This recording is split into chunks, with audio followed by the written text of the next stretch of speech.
places that you know seem like fantasy.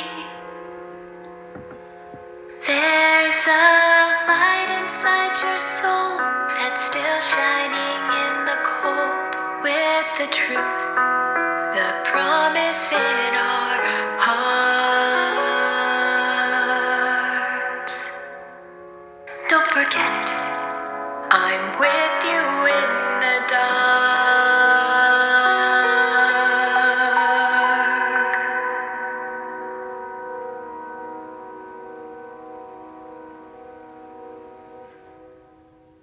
Hello dear friends.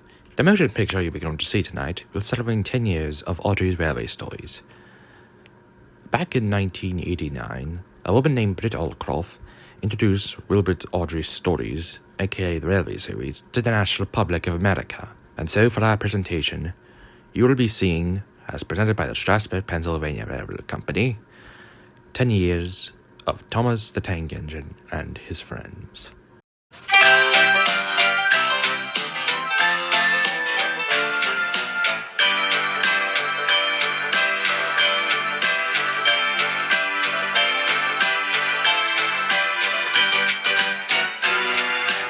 I've been working on the railroad lines for like 20 years, so I've seen a lot of weird things while on there. Lost luggage, stray animals, trains racing buses. They went really fast. One day, Thomas was waiting at the junction when a bus came into the yard. Hello. Is that Thomas? Who are you? I'm Bertie. Who are you? I'm Thomas. I run this line. Oh, so you're Thomas, are you? Oh, yes. I remember now. You stuck in the snow, didn't you? I took your passengers and Terence pulled you out, didn't he? Well, I've come to help you with your passengers today. Help me? Said Thomas crossly, going bluer than ever and letting off steam. I can go faster than you. You can't? I can. All right. I'll race you, Said Bertie. The drivers agreed. The station master said, "Are you ready? Go!" And they were off. Thomas never could go fast at first, and Bertie drew in front. Thomas was running well, but he did not hurry. "Why don't you go fast? Why don't you go fast?" called Daniel and Clarabelle anxiously. Wait and see. Wait and see. Hissed Thomas. "He's a long way ahead, a long way ahead," they wailed. But Thomas didn't mind. He remembered the level crossing. There was Bertie fuming at the gates, while they sailed gaily through. Goodbye, Bertie. Called Thomas. The road left the railway and went through a village, so they couldn't see Bertie. They stopped at a station. Quickly, please. Called Thomas. Everybody got out quickly, the guard whistled, and off they went. Come along, Sang Thomas. Then he whistled shrilly in horror, for Bertie was crossing the bridge over the railway, tooting triumphantly on his horn. Oh, dearie me. Oh, dearie me. Groaned Thomas. "He's a long way in front, a long way in front," wailed Danny and Clarabelle. "Steady, Thomas," said his driver. "We'll beat Bertie yet. We'll beat Bertie yet," echoed Danny and Clarabelle. We'll do it. We'll do it. Panted Thomas bravely. Oh, bother. There's a station. As he stopped, he heard a toot. Goodbye, Thomas. You must be tired. Sorry I can't stop. We bosses have to work, you know. The next station was by the river. They got there quickly, but the signal was up. Oh, dear. Thought Thomas. We've lost. But he felt better after a drink. Then James rattled through with a goods train, and the signal dropped, showing the line was clear. Hurrah, we're off! Hurrah, we're off! Puffed Thomas gaily. As they rumbled over the bridge, they heard an impatient and there was Bertie waiting at the red light, while cars and lorries crossed the narrow bridge in the opposite direction. Excited passengers in train and bus cheered and shouted across the valley. Now Thomas reached his full speed, and foot by foot, yard by yard, he gained, till they were running level. Bertie tried hard, but Thomas was too fast.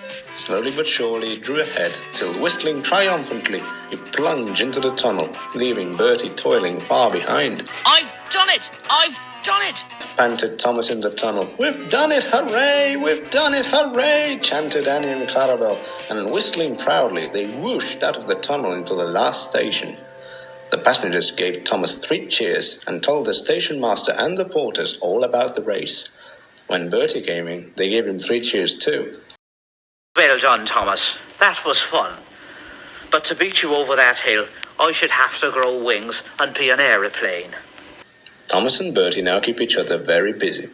Bertie finds people in the villages who want to go by train and takes them to Thomas, while Thomas brings people to the station for Bertie to take home. They often talk about their race, but Bertie's passengers don't like being bounced like peas in a frying pan, and the Fat Controller has warned Thomas about what happens to engines who race at dangerous speeds. So although, between you and me, they would like to have another race, I don't think they'll ever will.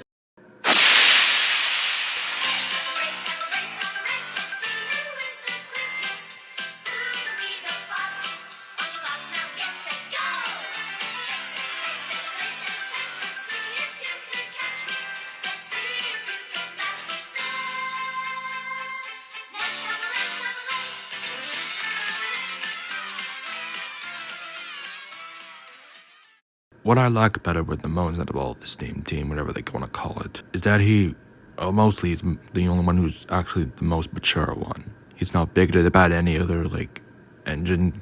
He has a good heart, and he doesn't let him being old upset him. One day, James had to wait at the station for Edward to come in with his train. James was very cross. "Late again!" Edward laughed, and James just snorted away. "That Edward is too old," said James. "He clanks about constantly, and he's always late with my trains. He's too slow for any work around here. He's such an old iron." Thomas and Percy were angry by this. "Old iron? Slow? Why, Edward could beat you in a race any day." "Oh, really?" said James. "I shall like to see him do it."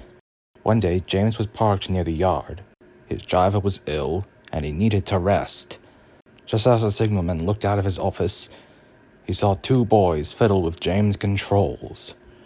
James started moving by himself. The guard tried running after James, but it was no use. What happened? 2 boys had fiddled with James' controls. "Oh, when I get my hands on those little brats," he said. "I blocked all the main lines for the next 30 miles, said the signalman, "so James doesn't crash into anyone. But how is he going to be stopped? We'll get Edward in a quirk. I know what to do." An hour later, Edward came with an inspector. "Inspector, do you know what you're doing?" "I've got everything under control." James liked puffing down the line. James didn't know he wasn't without a driver. It wasn't until James realized his monitors weren't being tapped. James soon realized he was a runaway. "Help! Help!" screamed James in shock. We're coming, puffed Edward. Edward was nearly caught up with James. The inspector had climbed onto Edward and, holding a noose, tried to lasso one of James' buffers. The engine swayed and worse. At last, got him! Pulling the noose tight. Gently braking, Edward driver managed to jump into James' cab and turn off James' brakes, making James now in control. "So, the old iron caught you at last," said Edward. "Yeah, I know," said James, humiliated. The 2 engines arrived at the station where the Fat Controller was waiting for them. "Very well, good. James, you shall go to the works and have a nice coat of paint to relax. I'm proud of you, Edward. As a reward, you will go to the works and get that clanking fix." Edward was very grateful for this. He'd never want to clank ever again. "And that's pretty much what happened," finished James. Gordon and Henry were amazed by this. "What happened to the boys and your driver?" said Gordon. "The boys were arrested by the police and were given a walloping. My driver's gotten better," James finished. "We should thank Edward." "Agreed," said James. "I know. We'll whistle so loud we could break the Fat Controller's eardrums." "Probably not to that extent," said James. "But let's whistle a grand cheer for Edward when he returns." And the other engines agreed.